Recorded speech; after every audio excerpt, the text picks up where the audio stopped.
Hello, আসসালামু আলাইকুম দেশবাসী, কি অবস্থা আপনাদের?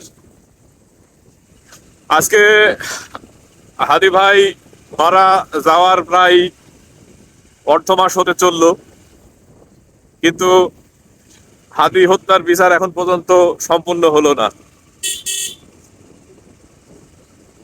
হাদি বাংলাদেশে এত বেশি আলোড়ন সৃষ্টি করেছে, কারণ হচ্ছে হাদি জনগণ এবং দেশের লোক ছিল। আমার এই বুদ্ধি বয়সে আমি অনেক রাজনীতিবিদদের কথা শুনেছি, অনেক ভালো ভালো তুখোড় মানে যারা বক্তব্য দেয় তাদের কথা শুনেছি, অনেক ভালো অ্যাক্টিভিস্টের কথা শুনেছি।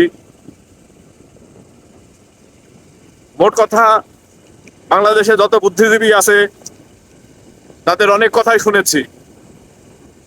টকশোর টেবিলে তারা বিভিন্ন দলকে কেন্দ্র করে ঝড়গাঝাটি শুনেছি, কিন্তু ভাই, হাদির মতন এরকম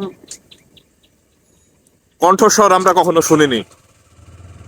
হাদি ছিল সাধারণ জনগণের কণ্ঠস্বর।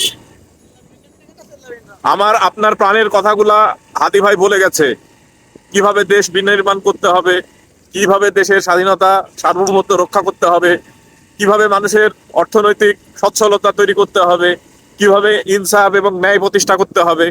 এগুলা সবই সুন্দর করে হাদি ভাই বলে গেছে। এবং আরো একটা ব্যাপার, সেটা আমাদের বাংলাদেশের জন্য খুবই দুঃখজনক। আমরা ভালো একটা কথা বলতে গেলে এই কথাগুলা কেন কোনো এক শ্রেণীর খুব খারাপ লাগে, কেন আমরা ভালো কথাগুলা নিতে পারি না, কেন এত সমালোচনা আলোচনা হয়? ভাই, আমরা তো সাধারণ জনগণ।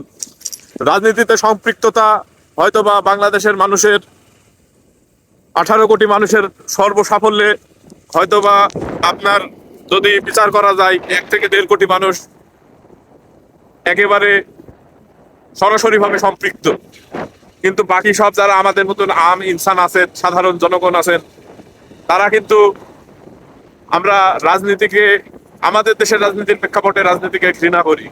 কারণ আমরা আমাদের দেশের খুব কম রাজনীতিবিদের মুখ থেকেই আমরা দেশ এবং জনগণের ভালো কোনটাতে হবে, কোন প্ল্যান করলে দেশটা এগিয়ে যাবে, কিভাবে অর্থনৈতিক সচ্ছলতা আসবে, কিভাবে বেকার যুবকেরা তাদের কর্ম পাবে, এই কথাগুলা কিন্তু কোনো রাজনীতিবিদের মুখে শুনি না।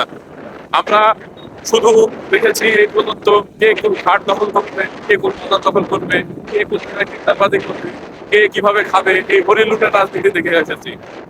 আমরা চাই যে আমাদের সামনে যে নির্বাচন হবে, এই নির্বাচনে মানুষজন যেন তাদের অধিকার ফিরে পায় এবং মানুষের কথা হোক।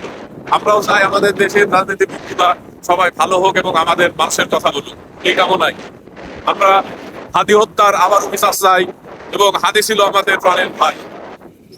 বিচার না হওয়া পর্যন্ত যেভাবে কণ্ঠস্বর না দিতে চাই, আমাদের জন্য, সে আমার জন্য দিছে, আমার ফ্যামিলির জন্য দিছে, এই জিনিসগুলা সাধারণ মানুষের মধ্যে অবশ্যই থাকা উচিত। তো এই শুভকামনায় শেষ করলাম।